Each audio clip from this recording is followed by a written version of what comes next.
હા હવે તમે મારા વડીલો છો બધા હીરા બાપા તમારા પાસે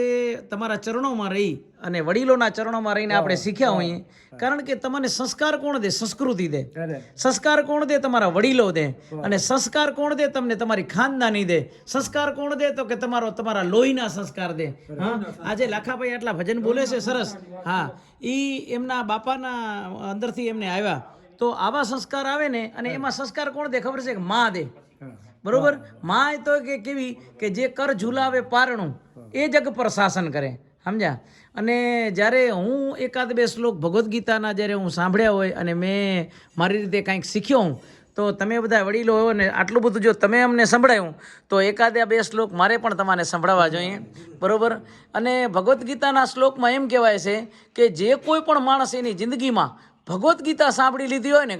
એને પછી જે મુક્તિ મળી જાય એ જીવ પછી છે ને 84 લાખ યોનિઓમાં ફરતો નથી કારણ કે એમ કહેવાય છે કે પુનર્જન્મ દુઃખાલયમ શાશ્વતમ બરાબર કારણ કે હર વખતના જીવના જે જન્મ છે બરાબર એ ખૂબ જ દુઃખાલય હોય છે બરાબર ને કારણ કે એક તમારે યોની મૂકવી આ આપણાને એમ લાગે છે કે આ માણસે આ ધરતી માથેથી મૃત્યુ પામ્યો બરોબર અને બીજો ખોરિયો ધારણ કર્યો પણ જ્યારે બાળક જન્મ લે ને ત્યારે પણ ઘણી યાતનાઓ ભોગવે અને એના પછી એ જ્યારે મૃત્યુ થાય ને અને જ્યારે એનું શરીર તૂટે બરોબર અને જ્યારે ધરતી સાથેનો એનો સંપર્ક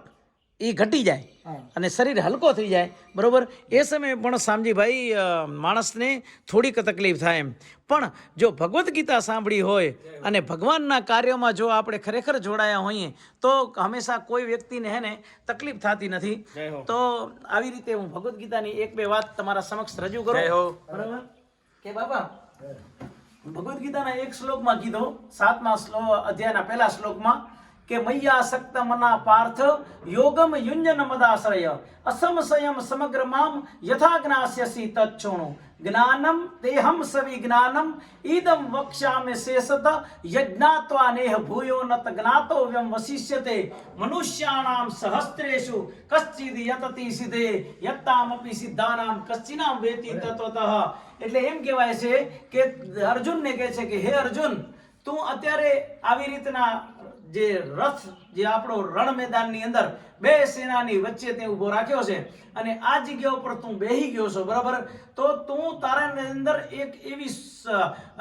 જેને કહેવાય ને ક્ષત્રિય રૂપી જે ઉર્જા છે એનો તું એકત્રિત કર અને તું યુદ્ધ કર પણ તું અહીંયા કને બેસી ન જા અને હવે હું તને જે જ્ઞાન આપું છું ને એ જ્ઞાન તું લઈ લઈશ ને પછી તને બીજો કોઈ જ્ઞાન લેવાની જરૂર પડશે નહીં કારણ કે જે જ્ઞાન હું તને આપું છું એવી રીતના શું છે કે આપણે આ સંસારમાં આવ્યા છીએ અને આ સંસારમાં આપણા પણ ઘણા બધા કર્તવ્ય છે આમાં આપણા પણ ઘણા બધા કર્મ છે સમજી લો બરાબર છે અને એમાં પણ આપણે સંસારમાં આપણા જીવન નિર્વાહ કરતા કરતા પણ ભગવાનના નામના સ્મરણની વાત કરી છે કે ભગવાનના નામનું આપણે સ્મરણ કરવું જોઈએ હંમેશા કારણ કે ભાગવતમના પણ 18,000 શ્લોક અને 18,000 શ્લોકમાં છેલ્લા શ્લોકોમાં પણ જપનો મહિમા કીધો છે ડોંગરીજી મહારાજ જ્યારે કથા કરતા ત્યારે હર વખતે એમ જ કહેતા કે તમે નામ સ્મરણ કરો બરાબર અને જપ કરો એટલા માટે થઈ અને કદાચ બીજા ભગવદ્ ગીતાના અધ્યાયના શ્લોકો વેદોના શ્લોકો ઉપનિષદો એ બધું કાંઈ ના આવડે તેમ છતાં પણ આપણે ખાલી એનામાં મન લગાવી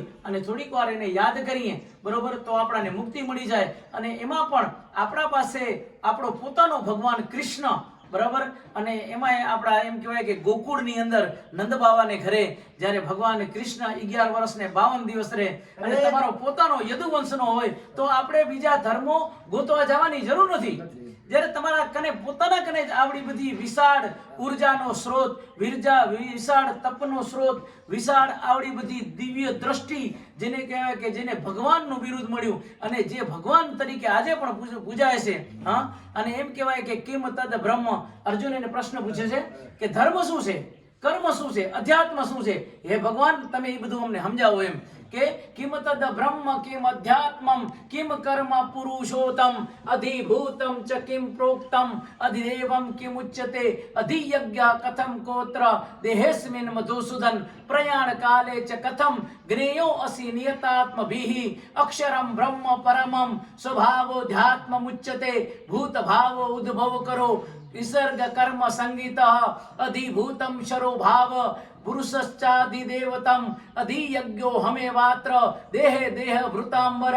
અંતકાલે ચ મામેવ સ્મરણ મુક્ત્વા કલેવરમ યહ પ્રયાતિ શમદ ભાવમ યાતિ નાસ્યત્ર સંશય યમ યમ વાપી સ્મરણ ભાવમ તજત્યંતે કલેવરમ તમ તમે વેતિ કૌંતેય સદા તદ ભાવ ભાવિત તસ્માત સર્વેષુ કાલેષુ મામનુ સ્મર યુધ્ય ચ મય્ય અર્પિત મનોબુદ્ધિ મામે વૈશ્યસ્ય સંશયમ અંતકાલે ચ મામેવ સ્મરણ મુક્ત્વા કલેવરમ યહ પ્રયાતિ શમદ ભાવમ યાતિ નાસ્યત્ર સંશય યમ યમ વાપી સ્મરણ ભાવમ તજત્યંતે કલેવરમ તમ તમે વેતિ કૌંતેય સદા તદ ભાવ ભાવિત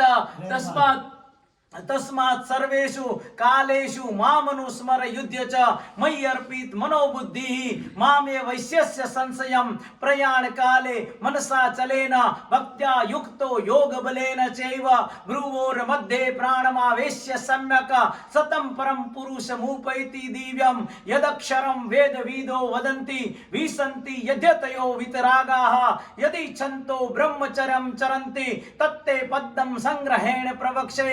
સર્વદ્વારાણી શમયમ્ય મનોરધિ નિરુદ્ધ ચ મુદ્યનાધાયાત્મનઃ પ્રાણમ આસ્થિતો યોગ ધારણમ. આવી રીતે ભગવાન કૃષ્ણ, હું તો સંસ્કૃતમાં ઘણું બધું ભૂલી ગયો, પણ એમ તમને એમ લાગે કે આ સંસ્કૃતમાં મારા શું ભૂલી ગયા, પણ એનો અર્થ એવો છે કે માત્ર ને માત્ર ભગવાન કૃષ્ણ અર્જુનને જેટલી જેટલી જિજ્ઞાસા થાય છે, જે પૂછવાની એની જે આખી પ્રબળ મનોદશા છે, એ પ્રમાણે ભગવાન કૃષ્ણ એને સમજાવે છે કે તમે તમારા ઘરની અંદર સવારથી સાંજ સુધી 24 કલાક મળ્યા હોય, એ 24 કલાકમાં 1 કલાક તો તમે કહે છે કે ભગવાનના નામની અંદર કાઢો અને ભગવાનના નામનું તમે સ્મરણ કરો. જો ભગવાનના નામનું સ્મરણ કરતા કરતા જો આ બોડી છે ને કહેવાય કલેવરમ, આ તમે બોડી છોડી જશો ને, બરાબર છે, તો તમારે બીજો જન્મ નહીં લેવો પડે. એના નામમાં એટલી તાકાત છે. તો હું તમારા સાથે આવ્યો અને તમે ખૂબ ભાગ્યશાળી છો, બરાબર. હજારો સિદ્ધિ પ્રાપ્ત કરેલા માણસો હોય, એમાંથી એકાદ બે વિરલા એવા હોય કે જેને ભગવદ્ ગીતાના શ્લોક સાંભળવા મળે. આવા ભગવદ્ ગીતાના શ્લોકો જ્યારે તમે ભચીમાની વાત કરી, બરોબર, તો ભચીમાના આવા સરસ મજાના કર્મો, એના પછી તમારે નારાયણ બાપાના આવા સરસ ભજનો જેમણે આખી જિંદગી ભજન કર્યા, બરોબર, અને એમાં બાપા તમે ધરી માથે બેઠા હતા ને તમારે અહીંયાથી લઈ આવ્યા, હીરા બાપાને અહીંયાથી તેડી આવ્યા. આ સંયોગ કેવો છે? સંયોગ આત્માનો સંયોગ છે, સંયોગ સોલનો સંયોગ છે, સમજ્યા? તમારો આત્મા જ્યારે તમારે જે કર્મ કર્યા હોય સારા, એ કર્મો પ્રમાણે તમને હંમેશા ફળ મળતું હોય, અને આજે એ ફળ મળ્યું છે. તો આવી રીતે ભગવદ્ ગીતાના શ્લોકો મેં તમને સંભળાવ્યા, અને તમે પણ ક્યાંક જ્યાં જાઓ ત્યાં ભગવદ્ ગીતાની વાત કરજો. અને બીજી હું અહીંયાથી ખાસ મારી યુટ્યુબ ચેનલથી એક મેસેજ આપવા માંગુ છું દરેકે દરેક નવા જનરેશનને, નવા છોકરાઓને, નવા બાળકોને, યુવાનોને, બધાને. એ તમારા ઘરમાં વડીલો હોય, તમારી ઘરમાં મા બાપ હોય મોટા, તો મા બાપની સેવા કરજો. કારણ કે ભગવાન ગણપતિ એ પણ જ્યારે નથી જતા તીર્થ કરવા માટે કાર્તિકેયની જેમ, બરાબર, પણ એ મા બાપની પ્રદક્ષિણા કરે ને એટલે બધી પ્રદક્ષિણા એની પૂરી થઈ જાય. કે માથી મોટું કોઈ નહીં, પછી જળધર હોય કે જગદીશ, સબ કોઈ નમાવે શીશ, મારી અંબા આગળ આલિયા. અને માણસ ગમે એટલો બની હોય ને મોટો, પણ તોય માથી વિશેષ ના બની શકે. કવિ કાગની ભાષામાં કહીએ તો કે પણ મોઢે બોલું માં અને વરી મને મારું નાનપણ હાભરે,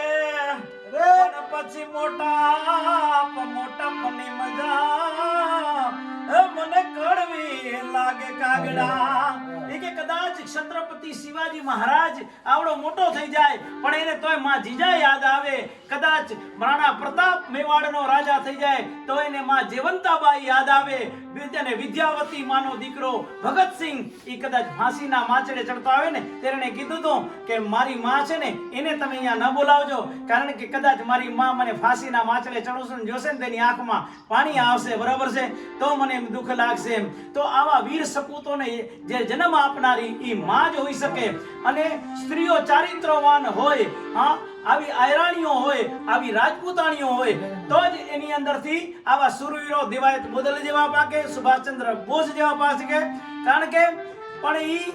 રાણીએ રાણા ની પજે, દાસીએ રાણા ન હોય, હા અને દાસીએ રાણા હોય તો રાણી કરે ને કોઈ કે કણવણ મીઠું ના નીપજે જાત વિના ભાત ન હોય ઈ જેહલ ને જખરા તો નીપજે કે જેની માં હોથલ પદમણી હોય એવી માં ખપે, એવી માં જગદંબા ખપે. તમે વિચાર કરો એક હોળીનો તહેવાર, બરોબર, અને તમને એ વાત ખબર હશે, બરોબર, હું એબલવાળાની વાત કરું છું અને તમે એની યાદ કરો છો ઘણીવાર આપણે સામજીભાઈ, બરોબર, અને ઈ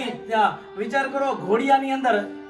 સૂતો હશે, બરોબર, એનું નામ શું? ચાપરાજ. ચાપરાજ. હા, ચાપરાજ ઘોડિયામાં હતો તો 6 મહિનાનો અને એમાંથી એના ઉપર રંગ ઉડી ગયો અને ચાપરાજ આમ કરીને મોઢો ફેરવી ગયો, બરોબર, અને ત્યારે રાજપૂતાણીને એમ લાગ્યું કે આ ચાપરાજ છે, બરોબર છે, એ મોં ફેરવી ગયો, હવે મારાથી આ જીવનમાં જીવાય નહીં, અને એ જીભ કરડીને રાજપૂતાણી મરી ગઈ, એના ચાપરાજ થાય. અને આવી રાજપૂતાણીઓ હોવી જોઈએ કે કંથા રણ મેં જાય કે ભાગી મલ જાવજે તારી ડોલી આવે ત્રબકતી એ તો મરદારી મજા. હા, ઈ કે તું રણ મેદાનમાં જા ને તો કા જીતીને આવજે, હા, અને કા પછી તું મરીને આવજે, પણ તું ઉવાથી પીઠ બતાવીને ના આવજે, નકર મારી સહેલીઓ મને મેણા બોલશે કે તું તો કાયર કેરી ના. બરાબર. તો એકાદ ચાપરાજની વાત અને તમે જે એભલની જે આર્ય રમણીની એકાદ સંભળાવો. ના, આર્ય રમણી અમરસિંહ ઇતિહાસ કાલ તમે સંભળાવી દીધી એક.